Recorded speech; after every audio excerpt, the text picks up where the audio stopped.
మెల్లని స్వరం అనే ఆత్మీయ కార్యక్రమానికి ప్రేమతో మిమ్మల్ని ఆహ్వానిస్తూ ఉన్నాను.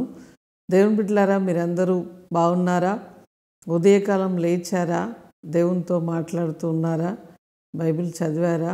మీ జీవితంలో ఇంకా నిట్టూర్పు, ఇంకా బాధ, ఇంకా వేదన ఏంటి? నేను ఇంత భక్తి చేస్తున్నాను, నేను ఇంతగా దేవుణ్ణి ఆరాధిస్తున్నాను, నేను ఇంతగా దేవుణ్ణి వెంబడిస్తున్నాను, ఇంకా నా జీవితంలో అద్భుతం జరగలేదు, ఇంకా ఎప్పుడు దేవుడు చేస్తాడు అని ఒక నిరాశ నీ జీవితంలో ఉన్నట్లుగా ఒకవేళ నీ మనస్సు ఉందేమో. కానీ ఆయన ఎలాంటి దేవుడు అంటే, నిన్ను లేపడానికి శక్తి కలిగిన వాడు, నీ జీవితంలో అద్భుతం చేయడానికి శక్తి కలిగిన దేవుడు.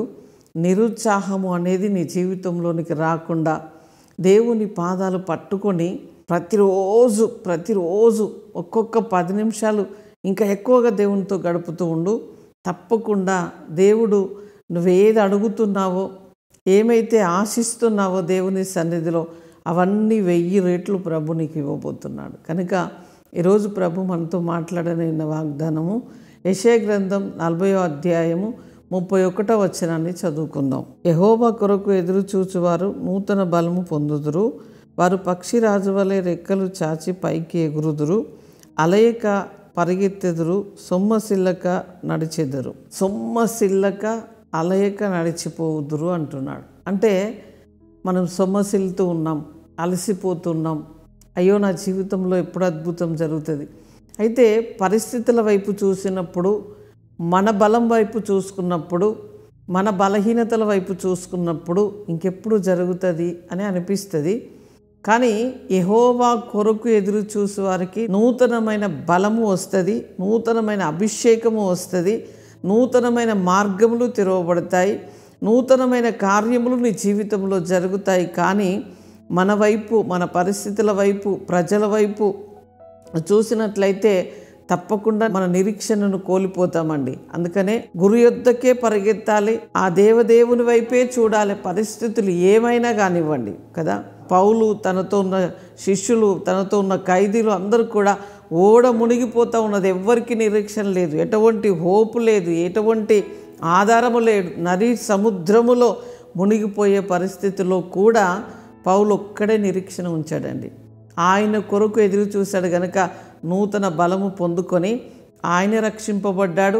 ఆయనతో ఉన్న ఖైదీలందరూ కూడా సజీవులుగా అద్దరికి చేర్చబడ్డారు. దేవుని బిడ్డలారా, ఈరోజు ధైర్యముగా ఉండండి.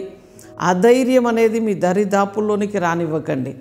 దేవుని వైపే చూడండి, నూతన బలము పొందుకోండి, దేవునితో నడుస్తూ ఉండండి. ఒక క్రొత్త వ్యక్తిగా, ఒక క్రొత్త అనుభవంలో నువ్వు నడవగలుగుతావు. ఒక మంచి సాక్ష్యము కలిగిన కుటుంబముగా, వ్యక్తిగా ప్రభు నిన్ను చేయబోతున్నాడు.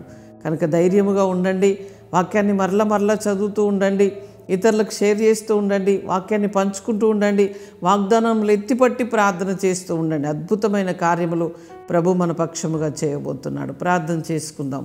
పరిశుద్ధుడా, జీవము కలిగిన మా తండ్రి, నీకు స్తోత్రాలు చెల్లిస్తున్నాం. ప్రభా, నీ ప్రజలు అలసిపోయి సొమ్మసిల్లి ప్రభా ఈ రోజు వరకు అయా నిరీక్షణను కోల్పోతున్నారేమో. నూతన బలమునిచ్చి పక్షి రాజు వలె రెక్కలు చాపి పైకి ఎగురునట్లుగా ఇదిగో నీ కృప వారికి తోడుగా ఉండాలి. వారి చేతి పనులు, ఉద్యోగాలు, వ్యాపారాలు అయ్యా వారు చేయవలసిన అన్నీ కూడా ప్రభా బలముతో చేసినకు కృపను అనుగ్రహించండి. ప్రభా, అనారోగ్యముతో ఉన్నవారిని స్వస్థపరచండి. ప్రభా, ఇదిగో అయ్యా ఎగ్జామ్ రాస్తున్న బిడ్డలకు మంచి బలమును, జ్ఞానమును, అభిషేకమును, ఇవ్వమని ప్రార్థిస్తున్నాం. తండ్రి, నీకు స్తోత్రాలు చెల్లిస్తున్నాం. ఈరోజు ప్రభా పెళ్లి రోజు, పుట్టినరోజు జరుపుకుంటున్న నీ బిడ్డలకు శుభము, దీవెన, ఆశీర్వాదం, మేలును పలుకుతున్నామయ్యా. ఈ సంవత్సరం అంతా నీ దయ వారికి ఉండునుగాక, నీ యొక్క కృప వారి మీద ఉండునుగాక. తండ్రి, వారు నిత్యము నీ వైపు చూస్తూ బలము పొందుకొని అయ్యా నూతన కార్యములు వారి జీవితంలో జరుగునుగాక అని ప్రార్థిస్తున్నాం. మేలుతో, కృపతో వారిని నింపండి. అద్భుతమైన, ఆశ్చర్యమైన, మహిమ కలిగిన కార్యములు జరిగించండి. ప్రభువా, నువ్వు చేస్తున్న ప్రతి కార్యమును బట్టి నిన్ను స్తుతిస్తూ యేసు నామములో అడుగుచున్నాం తండ్రి. Amen, amen. Praise the lord. God bless you.